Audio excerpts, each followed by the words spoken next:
Hi welcome back to my channel. ఈరోజు కథ జత కలిసి 66వ భాగాన్ని వినేద్దాం. Super choice madam, perfect for engagement ring. This is cost you around 1.7 lakh rupees with GST extra అన్నాడు షాప్ కీపర్. ఒక్క రింగ్కి 1.7 lakh? షాక్ అయి చూశాను అతని వైపు. ఎస్, ఆ పెద్ద స్టోన్ కూడా 2 carat నేచురల్ డైమండ్స్ కాబట్టి అంత రేటు ఉంటుందని కన్నడలో చెప్పాడు. మంచిది, జాగ్రత్తగా లోపల పెట్టేయండి అని అతనికి చెప్పి రిషి చేతిని పట్టుకుని లాక్కొని వచ్చేస్తాను బిల్డింగ్ కౌంటర్ వైపు. రింగు బాగుందిగా, చూస్తుంటే లాక్కొచ్చేసావేంటి అన్నాడు రిషి. ఎంత బాగుంటే మాత్రం అంత రేటా? నాకేం అక్కర్లేదు, నాకు అసలే కుదురుగా ఉండదు.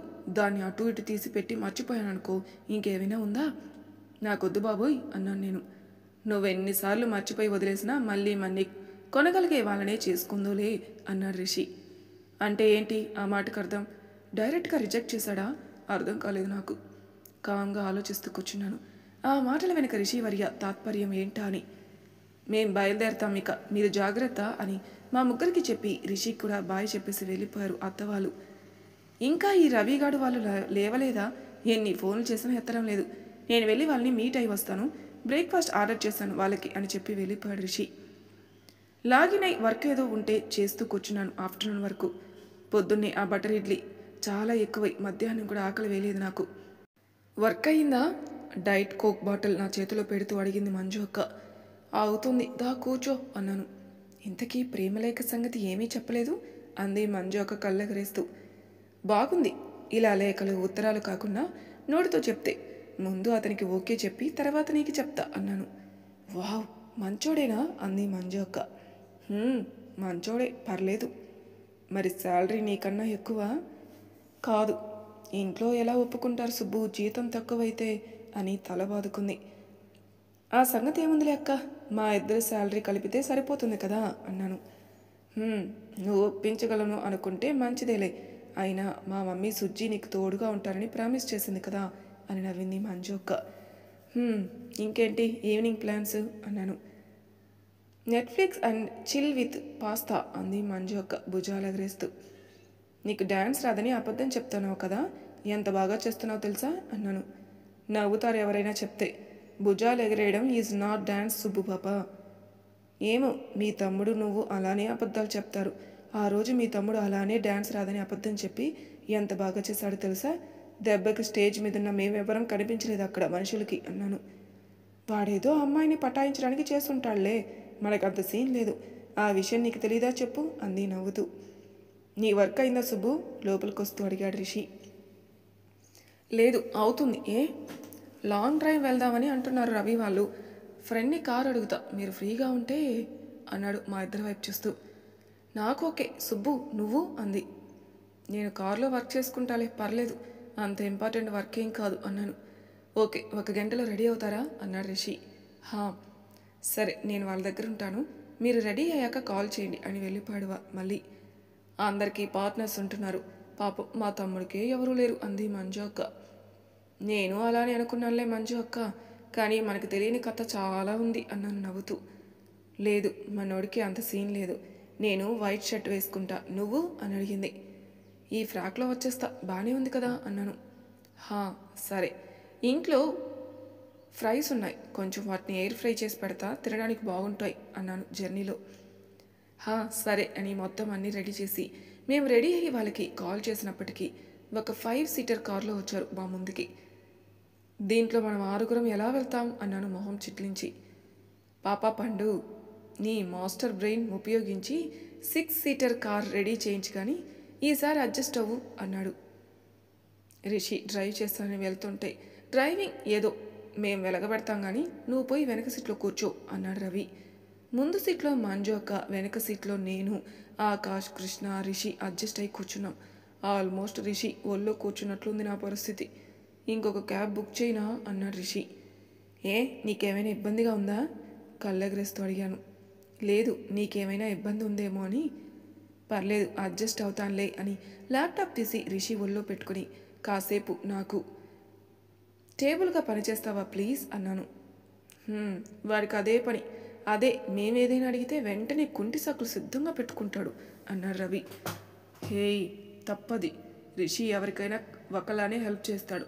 వెనక నుండి అరిచి తన టిప్ప మీద ఒక్కటి పీకాను.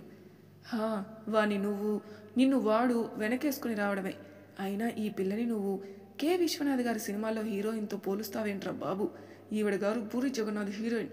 ఆవేశం ఎక్కువ, ఆలోచన తక్కువ అన్నాడు. ఇదిగో, ఇలా మాట్లాడి నాకు బీపీ పెంచుతావు. లేదంటే వాణ్ణి మాతో పాటు గోవా రమ్మని చెప్పు అన్నాడు. నేను చెప్తే తను ఎందుకు వస్తాడు? తనేమైనా నా బాయ్ ఫ్రెండా ఏంటి అన్నాను రిషి వైపు చూస్తూ. ఏ కాకూడదా ఏంటి? ఎలాగో కలిసి ట్రావెలింగ్ చేస్తున్నారు, కలిసి ఒకే ఇంట్లో ఉంటున్నారు, కలిసి అన్ని కళలు వెలగబెడుతున్నారు కదా. పనిలో పనిగా ఈ లవ్ కూడా చేసుకోండి అన్నాడు రవి. హా, చేసుకోవచ్చు, నాకేం ఇబ్బంది లేదు. మీ ఫ్రెండ్ కంటే girl friends, flings, casual relationships ఉంటాయేమో, నాకెవరూ లేరు అన్నాను. ఏంటి వాడిక? వాడి మొహం చూసి కూడా నీకు అలా అనిపిస్తుందా? వాడికి లవ్వే లేదు జీవితంలో.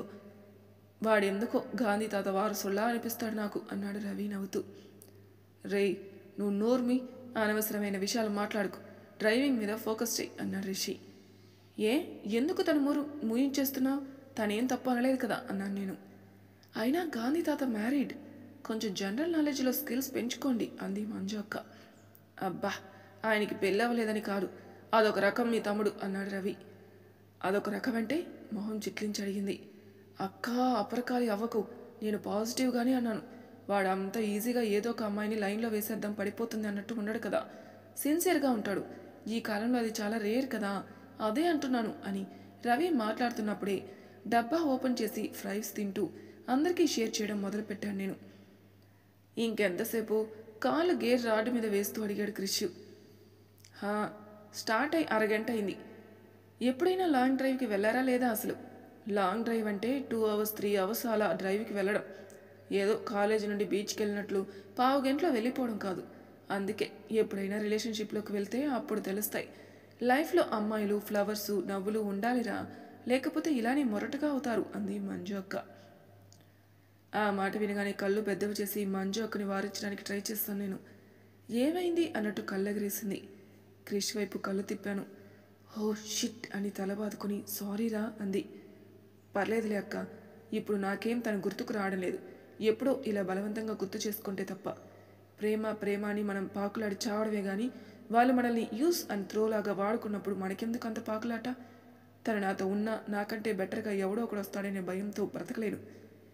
ఇప్పుడు లేదు కాబట్టి ఏదో ఒక గంతకు తగిన బొంత అన్నట్టు నాకు సరిపడే అమ్మాయి దొరుకుతుందిలే అన్నాడు. క్రిష్ మాటలు విన్న తర్వాత నిజమే అనిపించింది నాకు కూడా.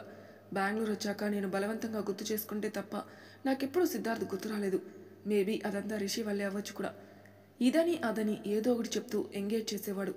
ఆలోచనలు డైవర్ట్ అయ్యే ఛాన్స్ కూడా నా బ్రెయిన్కి ఇవ్వలేదు రిషివర్య అని అనుకుని నవ్వుకుంటూ చూశాను రిషి వైపు. అక్కడ వాళ్ళంతా అంత సీరియస్గా మాట్లాడుకుంటుంటే ముసిముసిగా నవ్వుతున్న నన్ను వింతగా చూస్తూ, దీన్ని ప్రేమలో పిచ్చి అంటారా సుబ్బు అంది మంజు అక్క చిన్నగా. అలాంటిది ఏమీ లేదు, నేనేదో జోక్ గుర్తొచ్చి నవ్వానులే అని కవర్ చేస్తాను.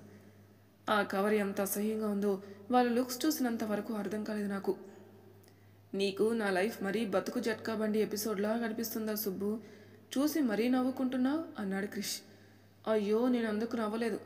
తను ఫీల్ అవుతాడేమో అని నేను ఇంకా కంగారు పడుతూ చెప్పేశాను.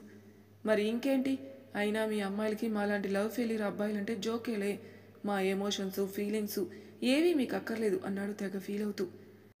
అరే, నేను నిజంగా ఈ కంటెక్ట్తో నవ్వలేదు అని చెప్తున్నాను కదా. నేను వేరే ఏదో ఆలోచిస్తుంటే నాకు కొంచెం నవ్వు వచ్చింది. బట్ రాంగ్ టైంలో నవ్వినందుకు సారీ. స్వాతిమత్యంలో కమల్ హాసన్ లాగా చెప్పాను. ఆ మాట వినగానే అందరూ ఒకేసారి నవ్వేశారు. మరి ఇంత అమాయకురాలు ఏంటా అని. రిషి పాపం 2 చేతులు నా బుగ్గల వరకు తీసుకుని వచ్చాడు లాగుదామని. మళ్ళీ నేనేదో అనుకుంటానని దించేయడం చూసి చిన్నగా నవ్వుకుని, బాగానే ప్రాంక్ చేశారులే, రాత్రి 100 కోట్లు వచ్చి బ్యాంక్ అకౌంట్లో పడతాయేమో, జాగ్రత్త అన్నాను వెటకారంగా. అమాయకత్వం, కోపం ఒక డెడ్లీ కాంబినేషన్ తెలుసా అన్నాడు రిషి. తెలీదు రిషివర్య, మీకంటే ఆ అమ్మాయిల మ్యాటర్స్లో ఎక్స్పీరియన్స్ ఎక్కువ, నాకెలా తెలుసని చెప్పండి అన్నాను. బార్బిక్యూ చేస్తున్నావు సుబ్బు నన్ను అని తల బాదుకున్నాడు. తన చేయి పట్టుకొని నా చెంపల మీద పెట్టి కళ్ళార్పాను చిన్నగా నవ్వి. ఏంటి అన్నట్టు చూశాడు. ఇందాక నువ్వు బుగ్గలు లాగాలని అనుకున్నావు కదా, లాగు పర్లేదు. లేదు లేదు, నేనేమనుకోలేదు అన్నాడు రిషి. పోనీ నువ్వు నా బుగ్గలు లాగాలని నేను అనుకున్నాను, లాగు అన్నాను. ఏదో చిన్నపిల్లలను ముద్దు చేసినట్టు లాగి వదిలేశాడు. అసలు నిజంగా రిషికి నేనంటే ఇష్టమేనా? నేనే ఎక్కువ ఆలోచిస్తున్నానా?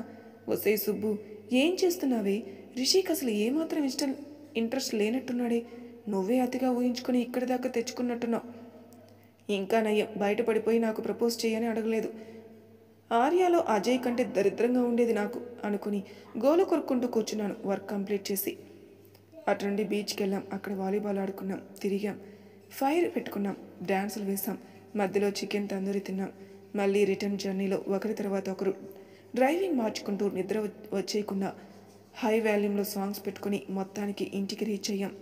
బెస్ట్ డే ఎవర్ రా రిషి, సూపర్గా ఎంజాయ్ చేసాం అసలు అన్నాడు ఆకాష్. కనీసం ఈ డైలాగ్ అయినా వచ్చింది వీరి నోటి నుండి, అంటే ఈరోజు మన జన్మ ధన్యమైనట్టే అన్నాడు రవి నవ్వుతూ. Credit goes to Subbu, plan and execution అంతా తనదే అన్నాడు రిషి. థ్యాంక్స్ పండు, మచ్ నీడెడ్ బ్రేక్ ఇది మాత్రం అని నన్ను సైడ్ హాక్ చేసుకుని ఇంకా పడుకుందాంరా, రేపు ఎర్లీ మార్నింగ్ ట్రైన్ కదా మాది అన్నాడు రవి. మీరు వెళ్ళండి, నేను ఫ్రెష్ అయ్యి వచ్చేస్తాను అని వెళ్ళాడు రిషి లోపలికి. నిద్ర ముంచేస్తుంది సుబ్బు, ఈరోజు నాతో పాటు పడుకో అని నన్ను లాక్కొని వెళ్ళింది మంజు అక్క. బట్టలు మార్చుకొని పడుకోబోతూ అలారం సెట్ చేసుకుని రూమ్ డోర్ తీసి బయటకు చూసేసరికి నా బెడ్రూమ్ నుండి టవల్తో బయటకు వచ్చాడు రిషి. ఇన్ని రోజులు గమనించలేదు కానీ బక్కోడే పాపం, ఎముకలు కనిపిస్తున్నాయి క్లియర్గా. తనని అలా చూడగానే ఫక్కుని నవ్వేశాను నేను. అంటే నా వాష్రూమ్లో షవర్ ప్రాబ్లం, ఈ టైంకి మీరు పడుకుండిపోతారనుకున్నాను సో అని ఏదో ఎక్స్క్యూజ్ చెప్పాడు తన తెగ ఫీల్ అయిపోతూ. పర్లేదులే అని నవ్వి కిచెన్లోకి వెళ్ళబోతూ మళ్ళీ వచ్చి రిషి సూపర్ జీరో ఫిగర్ తెలుసా నువ్వు అన్నాను నవ్వుతూ. ఆపు సుబ్బు అని గబగబా వెళ్ళిపోయాడు రూమ్లోకి.